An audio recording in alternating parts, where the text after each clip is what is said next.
écoute, il faut que je te parle. On a eu un accident mortel ce matin.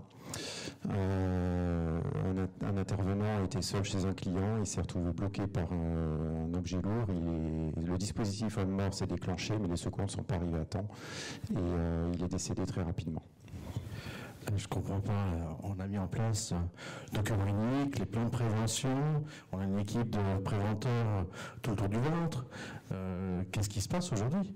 Je pensais qu'on avait mis en place vraiment tout ce qui était nécessaire du point de vue réglementation, du point de vue des obligations qu'on a dans l'entreprise, d'obtenir des résultats efficaces. Alors en fait, l'enquête de l'accident a révélé qu'il y a 3 ans, au niveau du comité de direction, la décision avait été prise de faire ces interventions seules pour des raisons de coût. Et malheureusement, si on n'avait pas pris cette décision, ça ne se serait pas produit. Alors, qu'est-ce qu'on propose aujourd'hui? Que veut faire le comité de direction? Mais oui, qu'est-ce qu'on propose? C'est vraiment important. Eh bien, je dirais, moi, ce que je retiens en tant que membre du comité de direction par rapport à la problématique et à l'événement qui vient d'être évoqué, c'est que dans notre entreprise, on a énormément de mal à faire le lien entre sécurité au travail et organisation du travail. Et la solution, je pense que ça serait de faire évoluer les mentalités, de faire évoluer les compétences, de faire évoluer les représentations, et pour cela, intégrer dans la formation des managers, dans la formation, les cursus des managers le plus en amont possible, c'est-à-dire dans les filières d'écoles de commerce, dans les filières d'ingénieurs, dans les écoles de management, la question de la qualité de vie au travail, de la santé au travail et de la qualité de vie au travail le plus en amont possible. Et j'ai envie de dire, pour être sûr que ces questions sont bien prises en compte, mettre en place un TOEFL, santé et qualité de vie au travail, par exemple, pour s'assurer qu'effectivement ces compétences-là et cette culture-là ont bien évolué et qu'on prend en compte ces questions. Donc voilà, c'est notre proposition au regard de la scénette qu'on vient de jouer devant vous. Pour nous, un des moyens de faire en sorte que la prévention soit intégrée aux organisations de demain, c'est d'intégrer cette question-là le plus en amont possible dans la formation des managers de demain, et donc de créer un certificat obligatoire dans toutes les formations managériales. Voilà, donc reste là à voir la question de l'élaboration et la validation du TOEFL, qu'on pourrait confier dans le cadre de la proposition qui est en cours et pilotée par Madame Lecoq, qu'on a entendu ce matin, de confier cette mission-là à l'Agence nationale qui coordonnerait les dispositifs santé, sécurité au travail à l'échelon national et qui pourrait certifier le diplôme.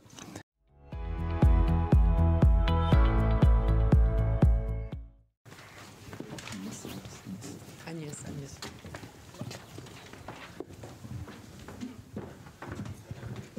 Salut Agnès, comment ça va? Bonjour Robin, ça va? Je te propose qu'on se balade dans l'entreprise et qu'on aille dans la salle.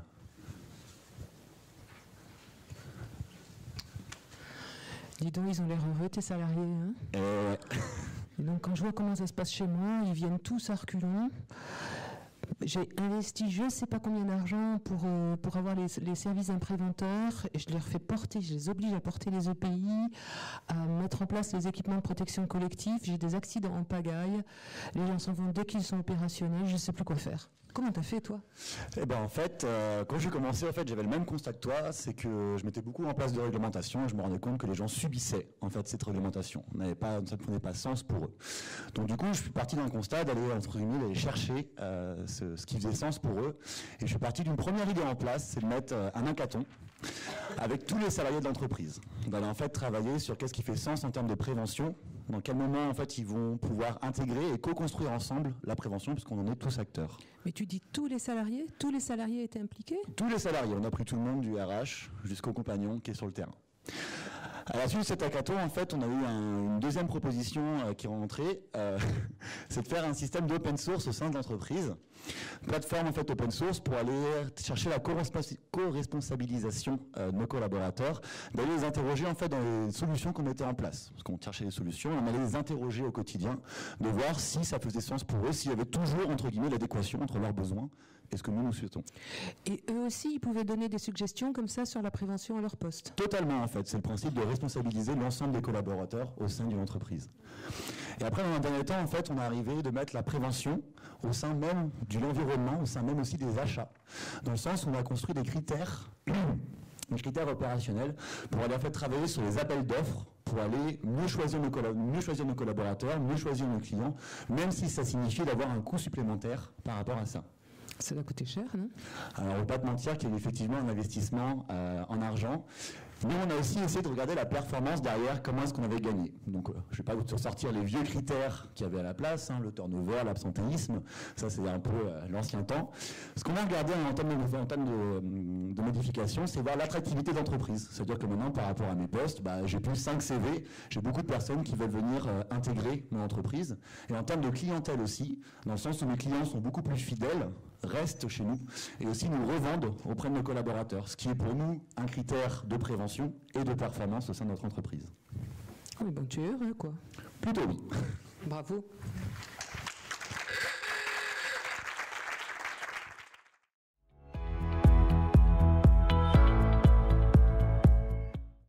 Nous, on vous parle du bonheur professionnel brut. En fait, on se rend compte aujourd'hui que pour faire le lien entre une culture de prévention et la performance, on n'a pas les bons indicateurs. La plupart des indicateurs sont cloisonnés, contribuent au fait qu'on reste dans le flou. Il faut absolument qu'on puisse décloisonner et permettre par des indicateurs d'avoir une vision globale à la fois de la performance et des différents éléments qui contribuent à la prévention.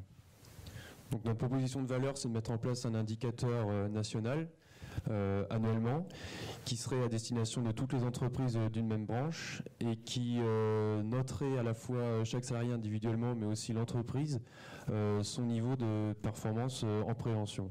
Cet indicateur, c'est un outil de discussion entre les salariés et leurs encadrements, afin de décloisonner les éventuels problèmes qui pourraient être rencontrés. Ces indicateurs seraient aussi mis en place par branche, donc ça permettrait à chaque entreprise d'une même branche de se comparer et ça rajouterait surtout un côté challenge entre elles afin d'améliorer ou même d'enclencher leur démarche de prévention. Donc comment on met en place le challenge? Déjà on met une loi, un décret, un arrêté, on n'est pas sectaire, dit Madame Lecoq, et ce décret ne vient pas de manière unilatérale du haut vers le bas. Non, on vous propose aussi un hackathon fait par branche et par métier au niveau des salariés, des entreprises qui créent ce questionnaire. Comment est fait ce questionnaire? Il peut avoir plusieurs dimensions. Une dimension physique, psychologique, santé, mais aussi des facteurs plutôt absentéisme, ATMP, tout ce qui peut exister aussi, mais aussi la perception du salarié à l'intérieur de son entreprise, la rentabilité, sa proactivité dans la prévention. Tout ça est consolidé au niveau de l'entreprise et consolidé de manière nationale pour faire un radar. Et qu'est-ce qu'on fait de ce radar, Sophie? Donc avec l'ensemble de ces questionnaires, en fait, on crée un radar qui sera bien sûr rendu public. Donc tous les questionnaires seraient bien sûr interentreprises et seraient diffusés nationalement. Et bien sûr, les actions qui en découleraient peuvent être très diverses. Elles peuvent être allègement de charges, actions d'amélioration. Et il faudra bien sûr promouvoir l'ensemble de ces questionnaires par des slogans, par des spots publicitaires. Donc l'objectif en fait de notre BPB, c'est quoi? C'est tout simplement en fait démontrer les différentes palettes de la prévention, des performances via une culture partagée. Votez BPB tout simplement pour avoir un dialogue intersite et national. Merci.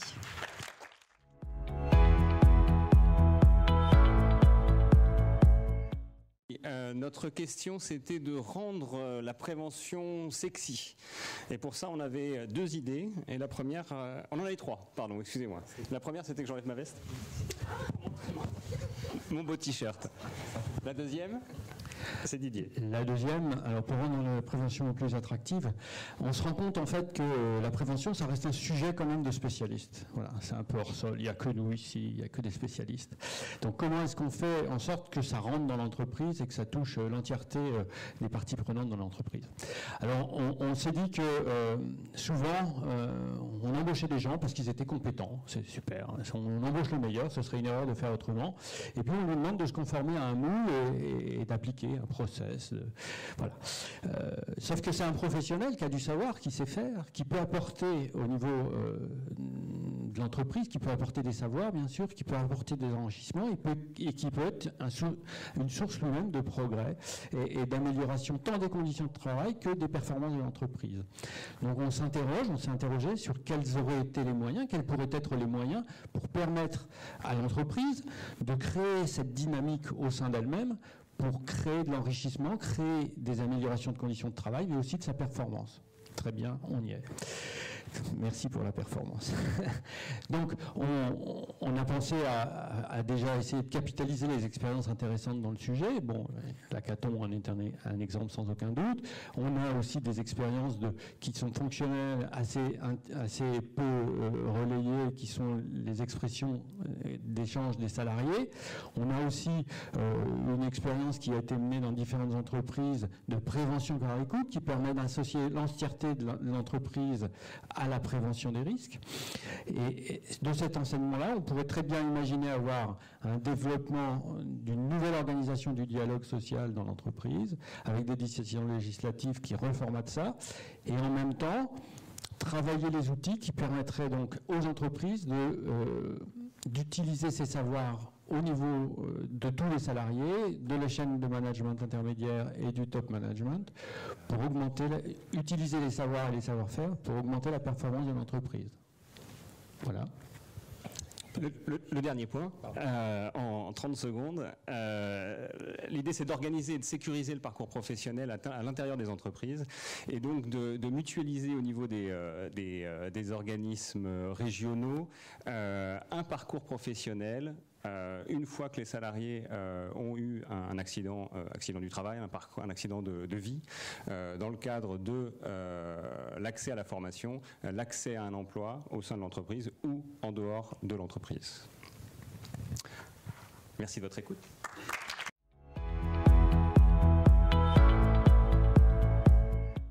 Comment booster votre performance? Engagez Prévanim.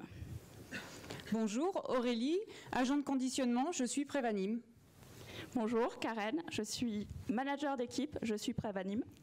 Sidonie, je suis peintre en chantier et je suis Prévanim. Thomas, directeur général, et je suis Prévanim. Prévanim est un nouvel acteur de la prévention en entreprise.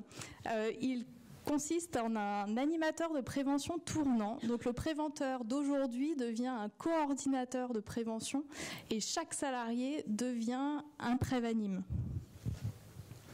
Ça se passe où? Ça se passe partout, dans toutes les organisations, dans les entreprises, dans les usines, dans les bureaux, partout.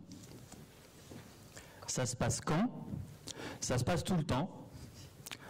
Chaque semaine, chaque mois, chaque période, il y a un Prévanim qui est volontaire et qui s'occupe de ce rôle. Et ça tourne. De cette façon, on arrive à impliquer tous les acteurs dans la prévention. Ça se passe comment? Quand je suis arrivée dans l'entreprise, on m'a accueilli, on m'a formée à la sécurité et à un moment donné, on m'a proposé de devenir Prévanim. On m'a expliqué son rôle, on m'a dit au cours de l'année, 2, 3, 4 semaines par an, tu auras ce rôle-là à tenir. J'ai tout de suite accepté. Pourquoi Prévanim? Pour avoir 100% de salariés formés, 100% de salariés actifs, 100% d'attractivité sur le marché, 100% de fidélisation, que ce soit les salariés, les fournisseurs, les prestataires, tout le monde, 100% de personnes concernées. Pour évaluer la performance de Prévanim, on propose la mise en place de 2 indicateurs. Le premier indicateur, c'est le pourcentage de volontaires. Plus les salariés deviendront volontaires à être Prévanim, plus le système de prévention fonctionnera. Le second indicateur, c'est le pourcentage de collectifs toujours présents ou non accidentés.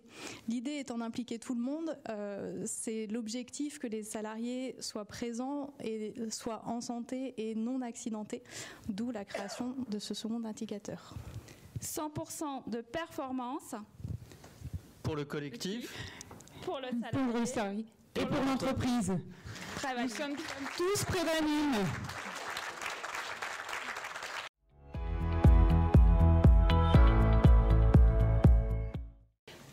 Bonjour. Alors, on s'est posé comme problématique si la prévention était un vecteur dans la performance de l'entreprise.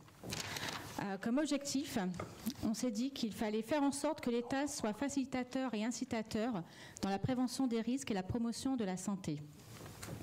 Pour ceci, nous proposons de remettre le CSE au centre du dispositif de prévention, santé et sécurité au travail sous l'impulsion de l'État.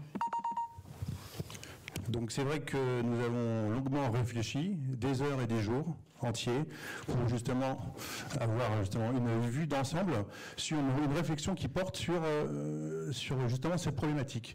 Comment essayer de recentrer l'ensemble des énergies du système de prévention sur tous les acteurs. Et nous avons décidé d'utiliser des outils préexistants pour essayer de décupler un petit peu toutes les forces de travail transversaux. Donc on a bien sûr au centre l'entreprise, avec le CSE qui est remis au centre de toutes les attentions. On va revoir, justement, essayer de revoir son rôle pour qu'il puisse ensuite alimenter l'État et surtout un outil DSN national, une base de données où on va compiler l'ensemble des données collectées par les entreprises et le CSE, et ce qui va nous donner des indicateurs nationaux. On pourra ensuite décider d'actions en retour, on va dire, d'expérience pour pouvoir corriger au fur et à mesure des actions au sein de toutes les entreprises et avoir une vue d'ensemble. Alors, vous m'entendez ? Oui. Alors, le but, en fait, c'est vraiment un travail collaboratif, pluridisciplinaire, et mettre, en fait, le CSE au cœur du dispositif, faire en sorte que le CSE valide des données QVT mensuellement, et que ces données soient des données nationales, via un outil, via la DSN en fait. Donc ce serait l'État qui mettrait en place ces outils. Donc il y aurait, on y retrouverait donc le coût total de l'absentéisme, le coût direct et le coût indirect. Bien souvent, le coût indirect est occulté. Et ça permettrait aussi que les entreprises puissent se comparer entre elles, qu'elles puissent voir quels sont là où le bas blesse.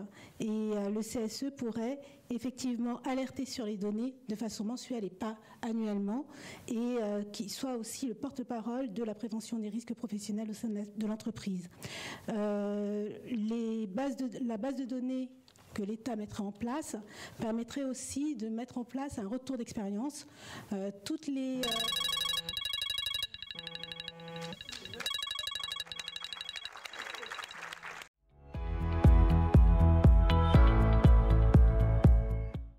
Bonjour. Donc, pour nous, c'est comment faire de la prévention un outil de transformation. Donc notre objectif dans la réflexion, c'était de dire qu'il fallait, après un constat, remettre la prévention et surtout l'être humain au milieu de tous ces systèmes pour la santé et le bien-être de tous. Et donc notre innovation et notre proposition, c'était de mettre en place un passeport personnel de prévention et de santé. Voilà. Alors, je vais vous en dire un petit peu plus sur le passeport personnel prévention et santé. Deux objectifs vraiment. Alors déjà, pour le salarié, c'est le responsabiliser aussi dans son parcours de prévention, mais dans toute sa vie professionnelle. C'est de voir toutes les étapes qu'il doit suivre, notamment dans son intégration, et on verra un peu plus en détail. Mais c'est un outil d'information, de suivi du salarié, et puis ça permettrait aussi à l'employeur de bien effectivement avoir une idée réelle de ce qui se passe dans son organisation, pour pouvoir mesurer effectivement tous les risques qu'il peut avoir pour accompagner tous les changements et toute la transformation qu'il doit mettre dans son entreprise. Ce passeport, il serait à l'interface bien sûr de tous les acteurs de la formation, qu'ils soient internes de la profession ou externes, bien évidemment, et donc tous les institutionnels, les préventeurs et puis les managers. Et donc cet outil pourrait aussi être intégré dans les risques de l'entreprise avec un outil de mesure Et on a même rêvé que ça puisse, en termes d'opportunités, puisse réduire le coût des mutuelles et de la prévoyance. Si aujourd'hui les gens ont eu des taux importants, que ça soit quelque chose qui soit aussi partagé avec le monde du travail, mais aussi le médecin des villes. Et ça se rapproche aussi de certains autres projets qui ont été apportés sur la dématérialisation, notamment pour tous ceux qui sont dans le monde de l'industrie de la chimie, et que ça soit vraiment le passeport de santé et prévention, quel que soit le territoire, l'activité du salarié. Et donc je pense qu'avec tout ce qu'on a déjà vu précédemment, cet outil trouve toute sa place avec toutes les idées que vous aviez eues précédemment, et peut être vraiment le vainqueur de la journée. Merci beaucoup.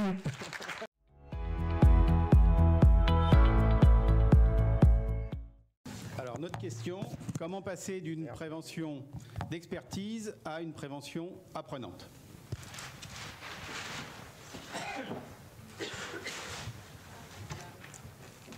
Aujourd'hui, on parle de la transformation de mon poste, sans moi. Bon, Michael, qu'est-ce qu'on fait avec le cas de M. X là ? Ah bah écoute, faut qu'on transforme son poste de travail, puisque là c'est pas assez performant. Maintenant, faut qu'on parte dans des procédures, mode opératoire, réflexion, trop compliqué, on n'a pas le temps. Qu'est-ce que tu penses ? On appelle un expert ? Ok, mais alors lequel ? Il y en a, tellement d'organismes. Boris, au service sécurité, ça... Non. T'as une idée à l'extérieur ? On est bien en contact côté Cramif là, mais des fois c'est toujours un peu la double peine, quoi. Enfin, il y a toujours un risque. Et Nelly, tu te souviens de Nelly ? Ouais, on appelle ? Ah ben on appelle Nelly. Nelly ? On a un problème avec Monsieur X. Mais je connais pas Monsieur X. Ah ben, Monsieur X, tu verras, c'est tout un phénomène. Remarque, je suis une experte. Hein. T'es experte, on te fait confiance. Tu vas nous sortir la solution qu'il faut. Je le connais pas, je connais rien à votre boîte, mais je suis experte. Ça ira.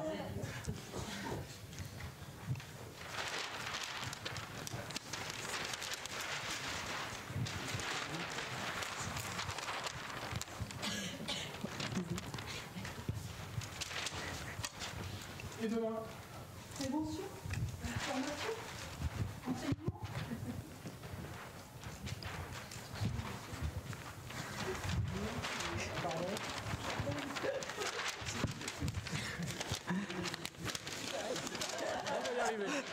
Aujourd'hui, j'ai un problème, mais j'ai des solutions. Je peux en discuter. Eh bien, discutons-en. Prenons le temps tous autour d'une table, voire même directement sur ton poste de travail. On a un dirigeant, je suis ton manager, il y a éventuellement un expert. Un facilitateur. Un facilitateur. C'est vrai, c'est plus un expert, c'est un facilitateur. Et on va pouvoir discuter ensemble de comment résoudre finalement ton problème et pouvoir transformer ton poste de travail. Ok, on expérimente, on discute, on met en pratique.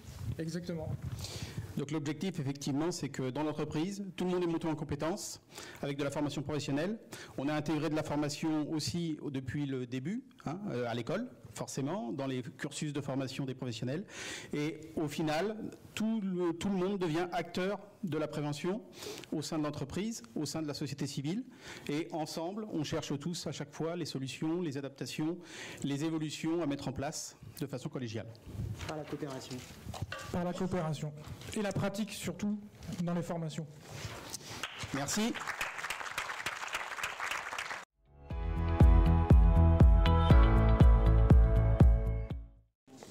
Alors vous en doutez, comme dans tout travail de jury, il y a de toute façon un débat à un moment ou à un autre. Si on a statué sur la position du groupe Rio, c'est pour une raison principale, qui est le fait qu'il y a une co-construction par branche de ce système entre guillemets d'évaluation du bonheur professionnel brut. Je pense que c'est ça qui a retenu le plus l'attention du jury. Donc cette réflexion par branche et cette co-construction du travail. Donc félicitations pour votre travail et votre production.